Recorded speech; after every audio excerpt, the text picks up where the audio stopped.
Hi guys, how are you? Okay, I'm sitting here in the backyard of Melchi, or is it, no sorry, front yard, not backyard, front. So I'm hanging out here and it's kind of quiet. I think the school is out, school across the road there. It's quiet over there, not too much traffic. Quiet Friday afternoon, so I'm just sitting here and I'm pondering some of the more common questions you guys always ask of me. One of the most common questions which kind of continuously surprised me is, Frank, when are you going back to Safari? You know, and other varieties of the same question. Frank, who is running Safari? Frank, who is taking care of Safari when you're not there? Frank, if you're not there, what is happening at Safari? Frank, Safari, Safari, Safari, Safari, Klub Safari, which is, as you guys know by now, is a great little place. Wonderful, great food, great ambiance, pretty, beautiful, nice. So I can understand many of you are concerned what is happening at Safari. And then along the same lines is like, oh, you're always talking about your girlfriend, but you never show her, or you never blah, blah, blah, right? So guys, I'm gonna once and for all now, I hope everybody who asks these questions are watching. First of all, Safari is a business, okay? A business, a restaurant and an inn restaurant. For short, I call it Resto Inn. Klub Safari, Resto Inn, restaurant and inn, Resto Inn. So what does that mean? What does that mean, the word business? I know a lot of you guys, about 20 or 30,000 of you have subscribed to Philly in the Philippines. And you're sending him thousands of US dollars per month. He's a retired prison guard. He's got no idea of any business. He's got no idea of the Philippines. He's got no idea of Asia. He's holding himself up as some kind of expert. I guess he's like a mini-me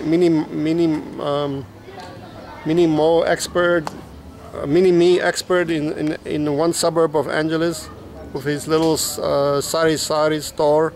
Now, okay, let's talk about what is a sari store. Sari store is your most basic, most simple store you can ever open in the Philippines, in the world probably, right? There are varieties all over the world. In South Africa, I think we call them Kwanzaa shops. In Namibia and other parts of Southern Africa is kuka shops.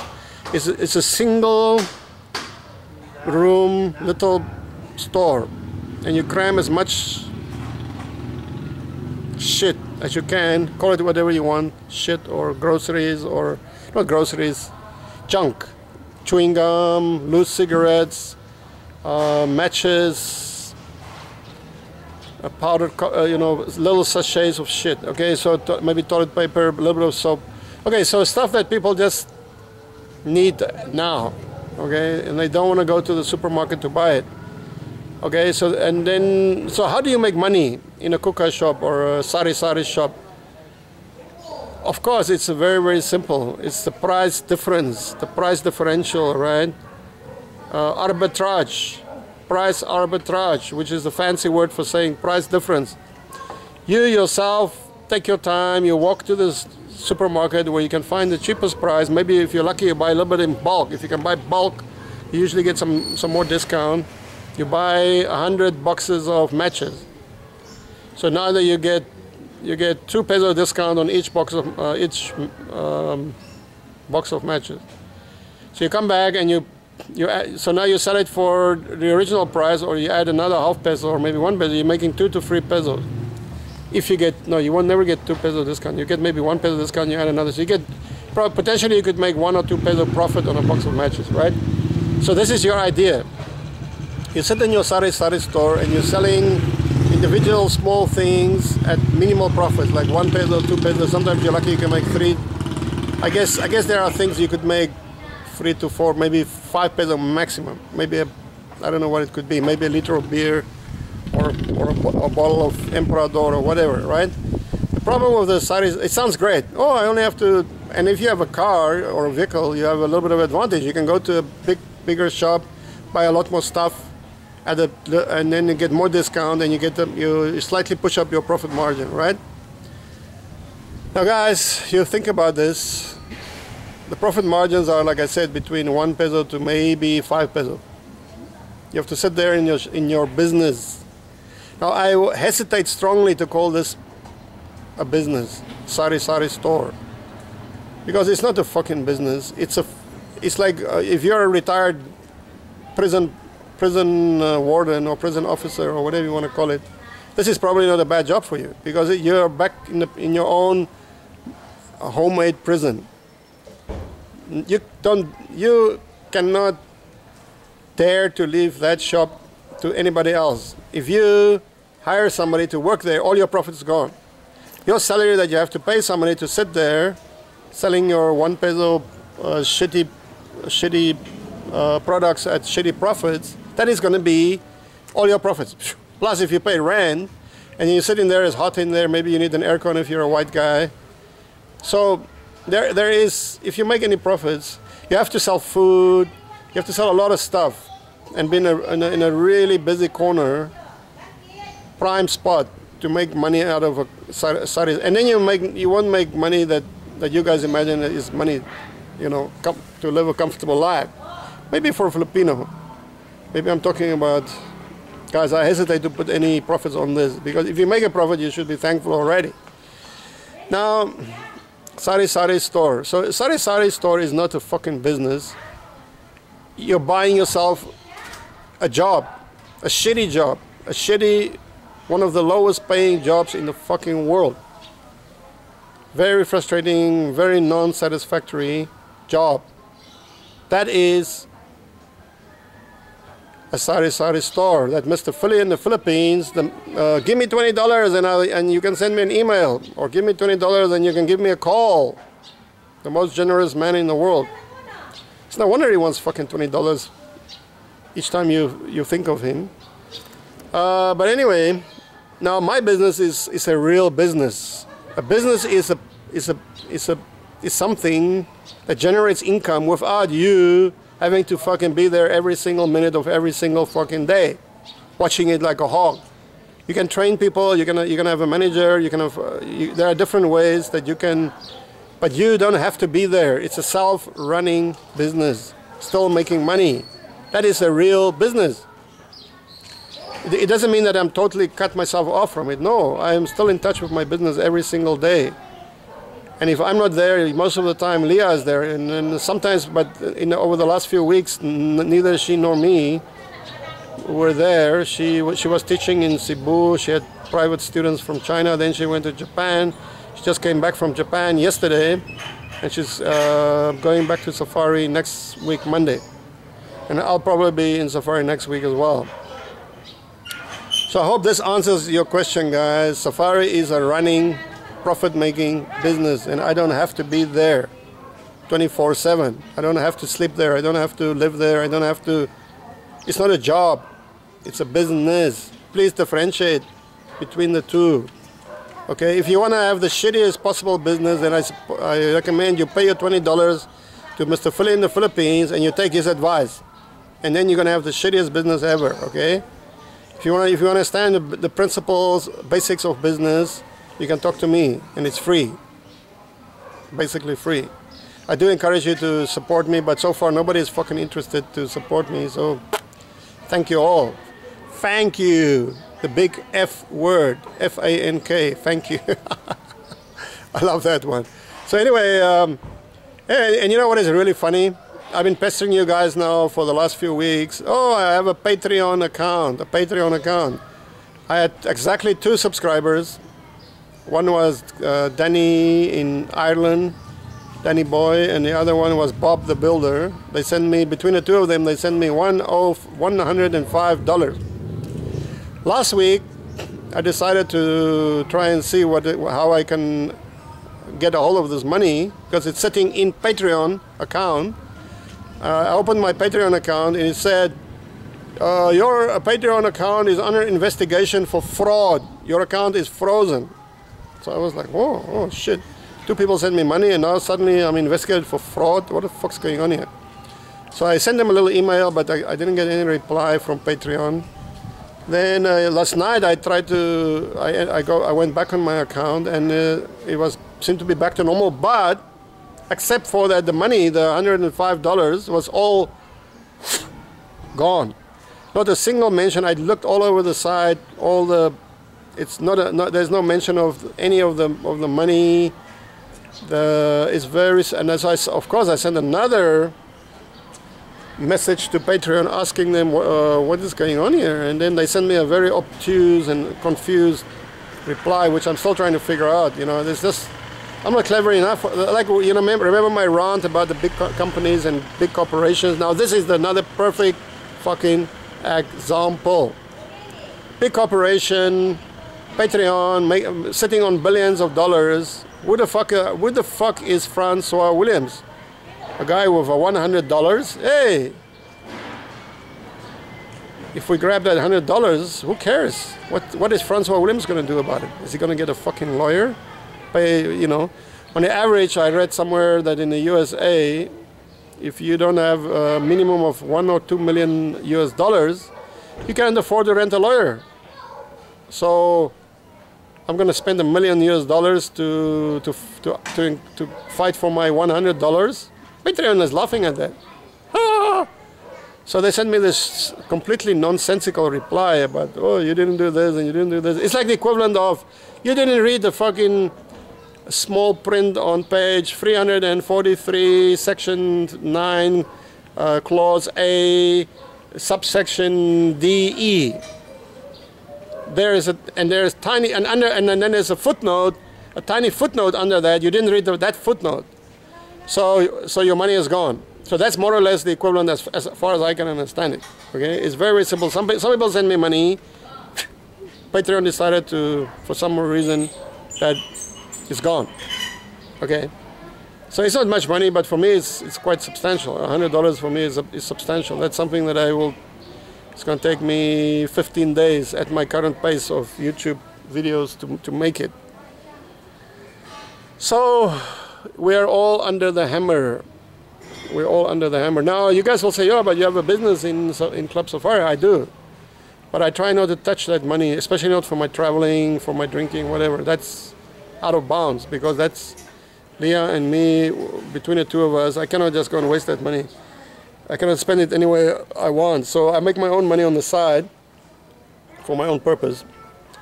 So that money is most definitely not, that goes back into the business or back into what we need. And we still need to build more rooms and build a spa, sauna, and hopefully in the future a gym, stuff like that. Buy another van again. You guys know the previous one crashed.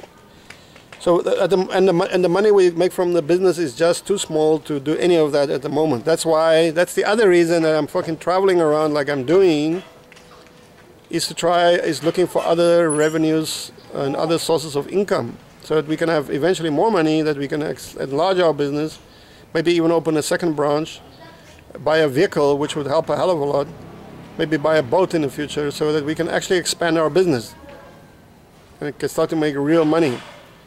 So okay, so I'm not complaining about anything, I'm just clarifying. So I've been here around Manila and Angeles City for the last 2 months looking at business opportunities. It's very few and very far between. It's pretty much still online, pretty much just online, and I gotta keep building up. I just need more subscribers. I'm coming up to 5,000. I need 200 more subscribers and I'm at 5,000. I need more revenues from my videos, and I need to finish my book, and then hopefully me and my buddy Rudiker will eventually get together and make a movie. He's of course going to be the money man, not me. I hope I can churn out a good enough script for him.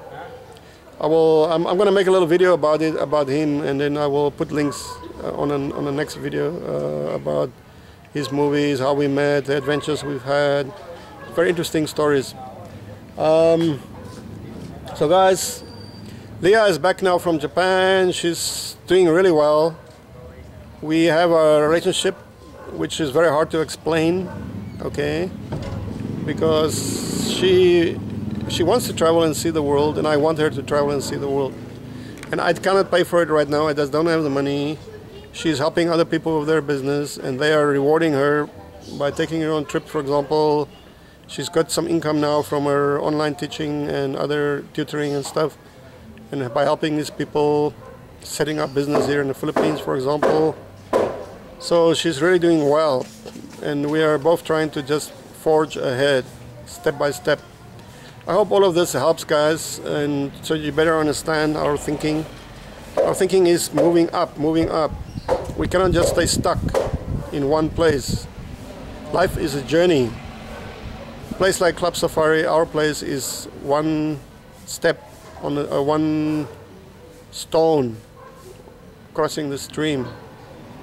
There are going to be many more stones, but that is one solid big rock, okay, that we have built up in the stream. That is an island of calm, an island of steadfastness, an island there where we can find our equilibrium when we need it.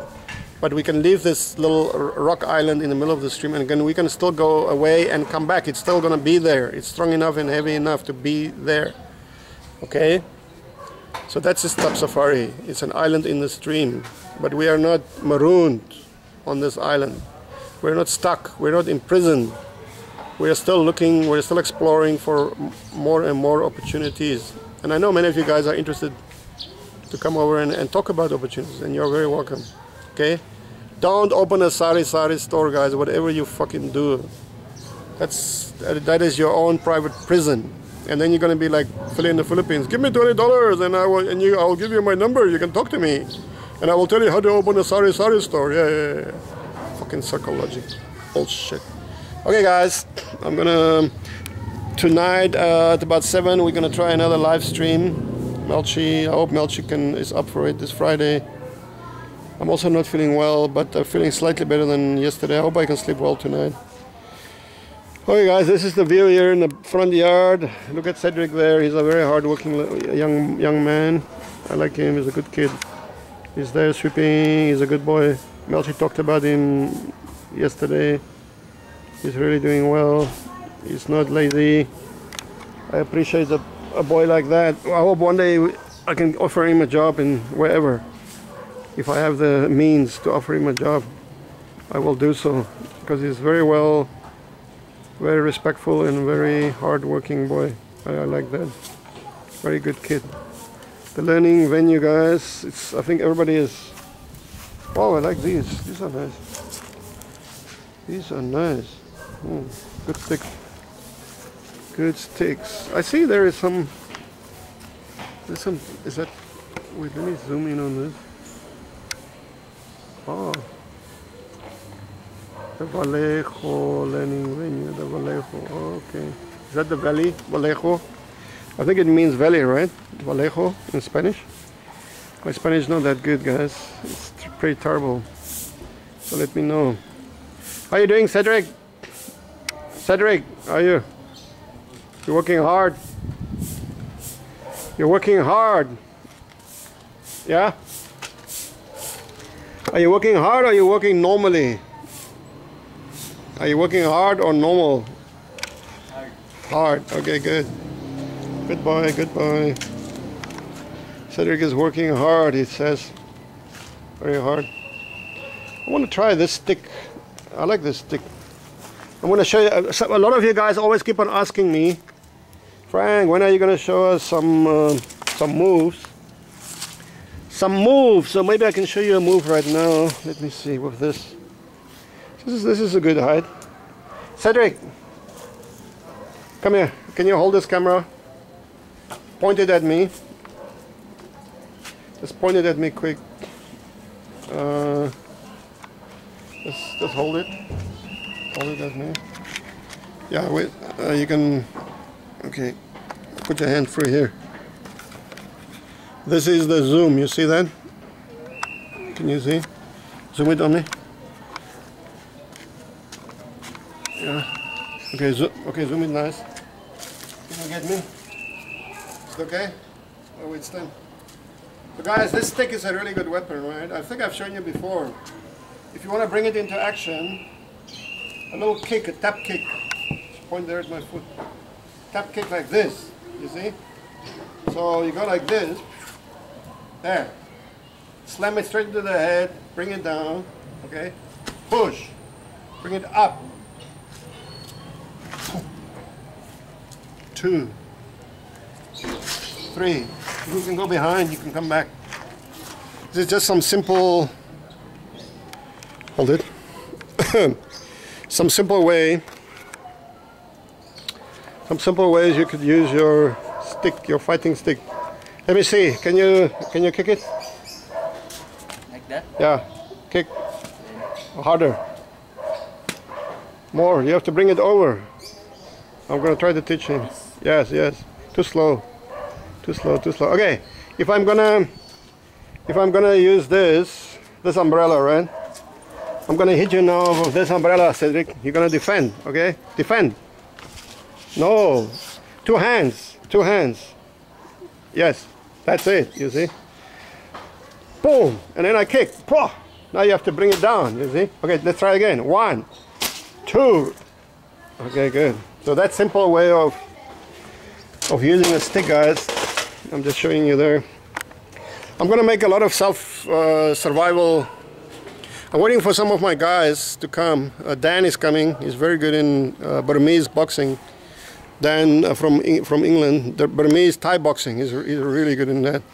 You know, with the elbows and the short, very short close-up. Very nice. Then my other buddy, the one that is always leaving comments here. The guy with the Spanish knife, he's really good in knives, guys. Seriously fucking good. And then my Indian friend, he's very good in Kalari, which is Indian martial arts. And I got a whole bunch of good friends. I told you about Brandon, the movie maker. He's very good in Wing Chun. And I got a whole bunch of other guys that are really good. Alfie, good in Wing Chun. Master Don, of course. 8Dan, black belt. Then I got Jos, the Dutch guy. He's very high ranking in, or very skillful in Taekwondo, real Taekwondo, not the circus variety. So there's a lot of very good martial artists that I know, and hopefully at some point we're gonna all get together and make a film. Really good, kick-ass, the best action film ever since Enter the Dragon. Enter the Dragon. Okay, guys, that's enough rambling on and on. Cedric is there and we're here, and tonight we'll be back to entertain you guys more on the live show. Here we are. Okay, I'm out. Bye bye.